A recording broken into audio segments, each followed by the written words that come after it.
up, guys? It's Lexi Pack. Welcome to my channel. It is 3 a.m. You can tell by my laptop clock. I had to change it because an hour ago it said it was 1 o'clock, but since I reset my whole entire laptop, I had to it reset the time, so it put on Chicago's time, which makes it 1 hour behind. So I had to change it to the New York Times, and now it's back to the regular time. My phone says 3:01 and my laptop says it too. So let's get started. What's up, guys? It's 3 a.m. and I'm gonna be reacting to disturbing creepypasta videos. But since Valentine's coming up, so oh shit, yeah. Because Valentine's Day coming up. Don't tell me there's a disclaimer. Hold on. I was gonna do that one, but hold on. Love Roblox? Earn Roblox digital gift cards with Microsoft Rewards. Sign up for Microsoft Rewards. It looks like there was a disclaimer. We're using this content on YouTube or any other platform such as TikTok is not allowed and will be removed when found. Translating this content is not allowed. If you see this content being uploaded to any other channels or platforms, please inform me by email at mrnightmailinbox@gmail.com. Okay, guess I'm not gonna do that one then. And now Jacob knows how I said when I tried to react to the basement one, it had a disclaimer.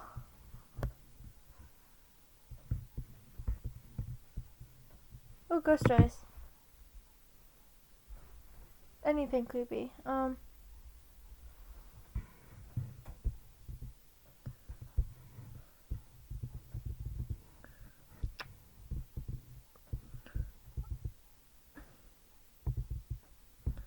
Okay, text conversations. Please don't be a disclaimer, because I'm gonna cry. Okay, doesn't seem like it is. 3.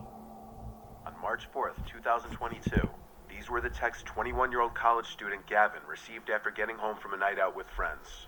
Hey, is this Gavin? Yes, who's this? It's Alex. Where you at? Send your location. I'm at home. What happened to you? What number is this? I'm using my friend's phone. We're stranded at the bar. Can you call us an Uber to your house? What? Why don't you just do it? Dude, my app isn't working. Just figure it out. I don't even know what that means. Just send your address. Gavin was out with his friends Alex and Omar, and they were last with each other at a bar in Dallas called Parliament. The trio was getting ready to wrap up the night, but Alex stayed behind when he saw other friends at the bar. So Gavin and Omar went home, and about an hour passed with no contact between the three. That was when Gavin received the text from the random number, and as you see, they claimed to be Alex using his friend's phone. Alex had lost his phone, and he was using his friend's phone, who Gavin apparently had never met before. He was asking Gavin to call him an Uber, since according to him, it wasn't working on his phone. Gavin refuses, basically noting how silly that sounds, and tells him to call his own. The conversation picks up here, where Alex agrees to apparently call his own Uber and asks for Gavin's address. Gavin stated that this was around the time he was becoming slightly suspicious, but he still gave his address, however not without making a comment about how he should memorize his address by now. He says he cut him some slack due to the fact that he was drinking. Gavin asked him why he was using his friend's cell phone, to which he got a response that Alex lost his phone. He then lets them know that they're on their way, and when Gavin asks Alex if he knew his friend, he responds, "Nah, he's cool though." 10 minutes later, the number sends a text that truly starts to make the conversation suspicious. "Can we just come in through the front door when we get there?" As if asking Gavin to leave the door unlocked. It was at this moment that he started to question everything about the interaction, from the first text being, "Hey, is this Gavin?" to the asking Gavin to call them an Uber, to now the leaving the door unlocked. He tried to call the number, but it rang and went to voicemail. He then tried to text and call Alex's number repeatedly, but it would just keep going to voicemail, and the text would just say delivered. Gavin stopped answering this foreign number now, and called his friend Omar to ask him if he'd heard anything from Alex, to which Omar said he had not. After reading Omar all of the texts, Omar agreed something was off. They looked to call the bar Parliament, but there was no number listed online to call. Around this time, the number texted Gavin again, saying, "We're here, open the door." Gavin went to his door and looked through the peephole of the door. There was no one in immediate view though, which maybe at first would have implied it was all a prank. But when there was a knock at the door, Gavin checked the peephole again. There was still no one on the other side. Reality of the situation was setting in now for Gavin, as this was no longer just texts on a screen. Someone was actually on the other side of his door. So he asks, "Who is this?" Straight to the point. They reply with simply, "LOL." Gavin asks again, "Who is this?" And they reply, "Open the door." So instead of answering again, Gavin calls the police. The knocking persists for a few minutes, in long intervals. Hi, baby. Then it stops for good when a person... Come on my bed, come on. Hi. Don't say no to me. Hi, baby, come on. or people on the other end realized Gavin was onto that. Ooh. Gavin my went on to uncle. DM one of Alex's friends, who he was hanging out with after he and Omar left. And almost instantly, Hey, that's friend Instagram. DM'd him back, explaining that he, Alex, and their other friend were jumped by a big group of men in the street. They were all badly injured and went to the hospital. Alex's phone had been stolen, while one of his friend's wallets and phone was stolen. Alex not having a password on his phone meant all of his info and conversations were accessible. Alex's friend helped him in getting his phone locked. The police report that Gavin would get from the police who came to his house would later help Alex in getting his service provider to replace his stolen phone for him. The lack of a password on the phone meant the thieves were able to gain information, such as Alex and Gavin's conversation, where they would deduce that Gavin was home alone and an easy target.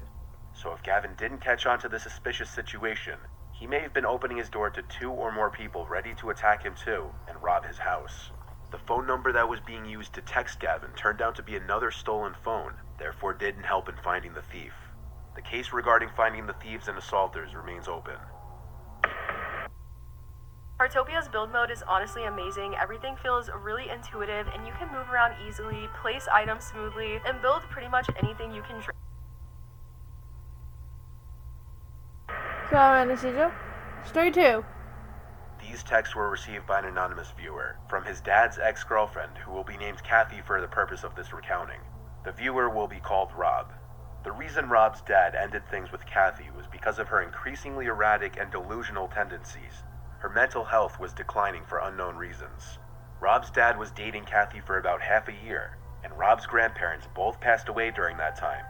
Rob's dad wasn't very open at first about how Kathy would start acting all paranoid about his son's dead grandparents, about how she believed they placed a curse on her. Rob's dad cut ties with Kathy when the delusions got too ridiculous. Rob was left in the dark for the longest time about Kathy's delusions, though, presumably out of embarrassment for having spent so much time with a supposed nutjob. It wasn't long after his father's breakup with Kathy that Rob would receive texts from her himself. When her attempts at reaching his father no longer worked, she clearly went to him instead.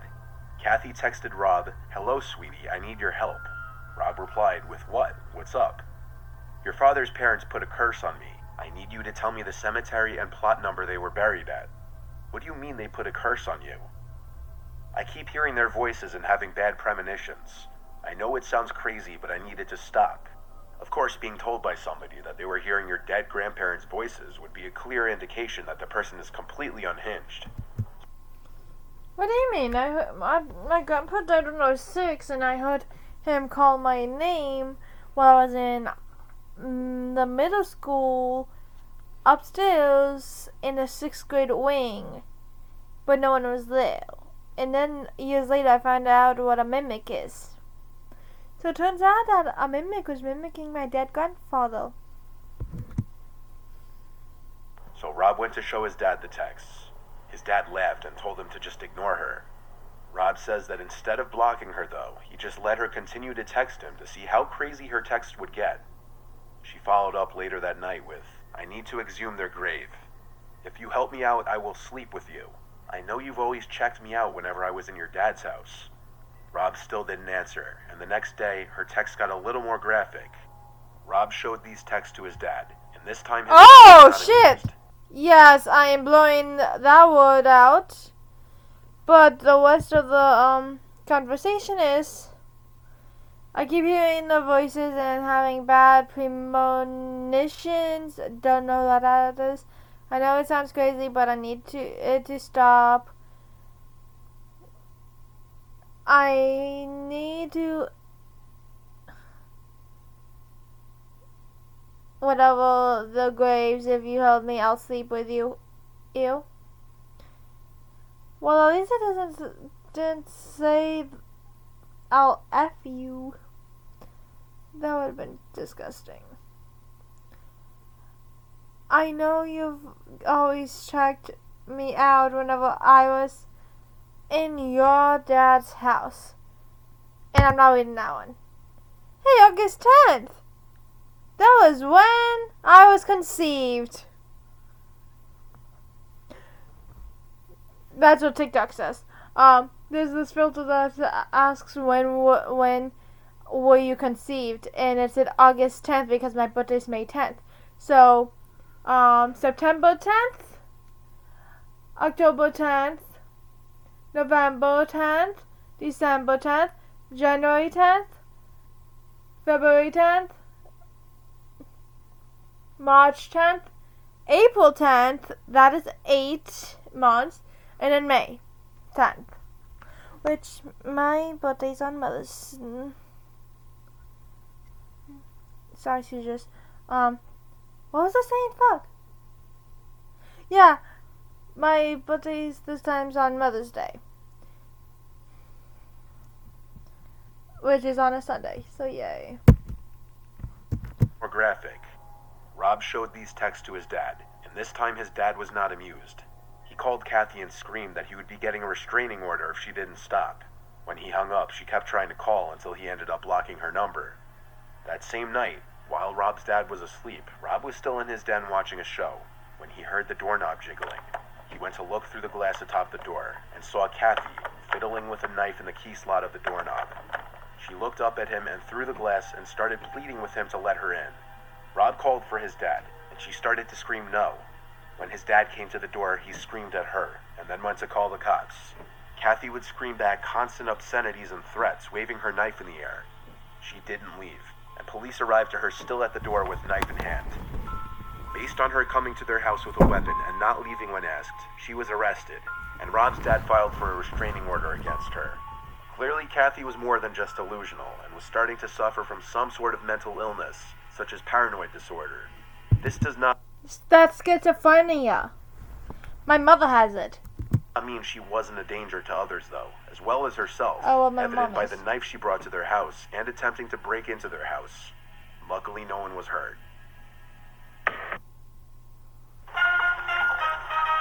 Hey, last one down buys the Ultras? You're on.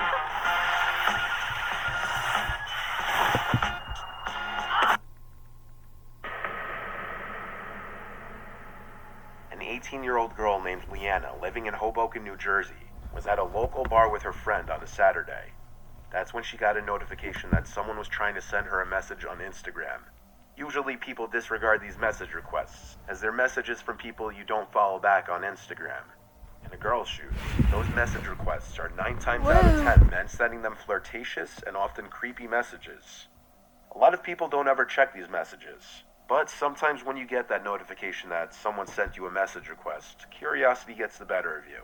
In this case, Leanna opened the DM, and it was from some random account with no profile picture and no followers, asking her if she was at McSwiggin's, a local bar in Hoboken. Right away, this is cause for alarm, of course, because this would be coming from someone who knew where she was at that exact moment, someone intentionally using a fake Instagram account. Leanna follows with, "Yes, who's this? You look good in that pink top. Aren't you 18, though? Shouldn't be in a bar. I won't tell anyone, though. Who is this? Just a guy who thinks you're really attractive." By this point, Leanna assumes it's a prank by someone she knows, and asks who's messing with her. The person replies it's neither of the names she just mentioned. Upon Leanna asking for a selfie, the person replies, "Can't."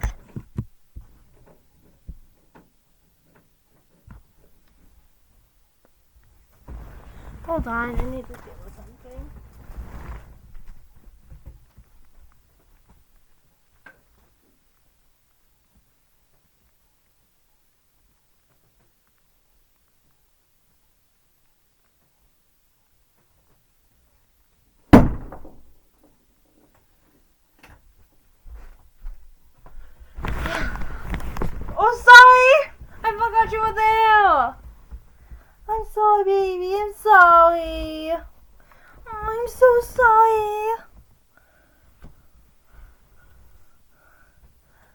did not mean to sit on your head.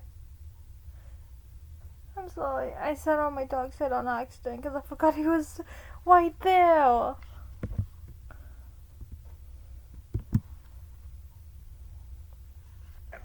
The girls look around the bar for anybody that could be alone, mainly an older, predatory-looking man.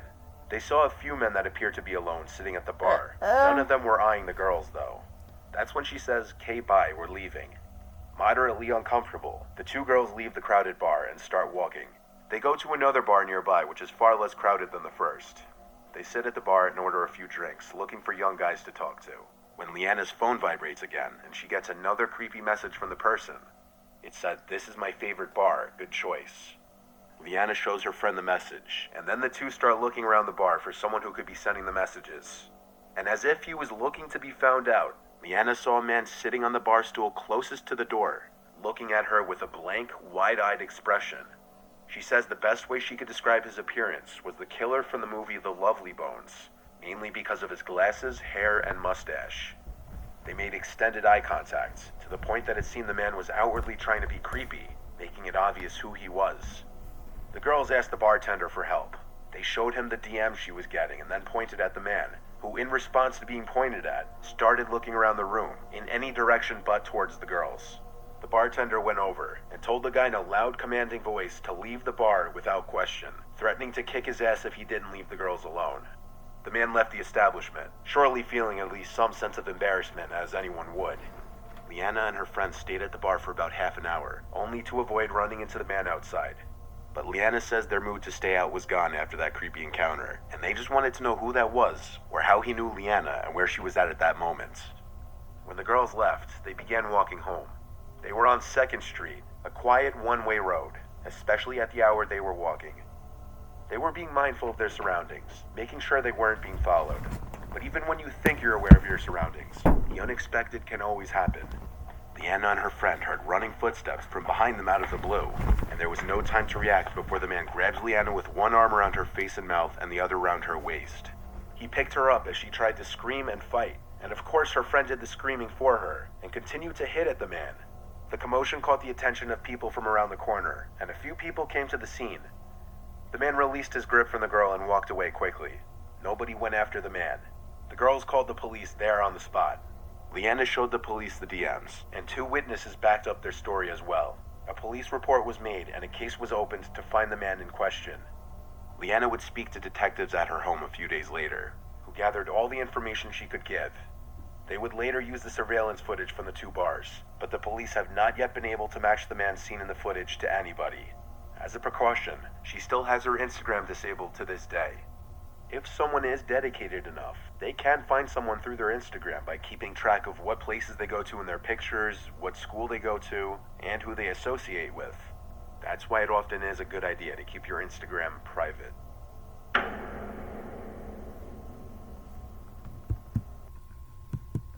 Well, that's the end of this video. I am exhausted. It is 3:19, so I'm probably gonna just go to sleep. I'm gonna blow out one certain message on this video so I won't get in trouble because they didn't blow it, so I have to blow it. That is so disgusting. So yeah, I was hoping to actually do this for a whole hour, but I am exhausted. It feels like I haven't slept in days, which I've been sleeping very well lately. I just am too tired to stay up all night now. So that's the end of the video. I hope you enjoyed it, and I'll see you in the next one. Bye!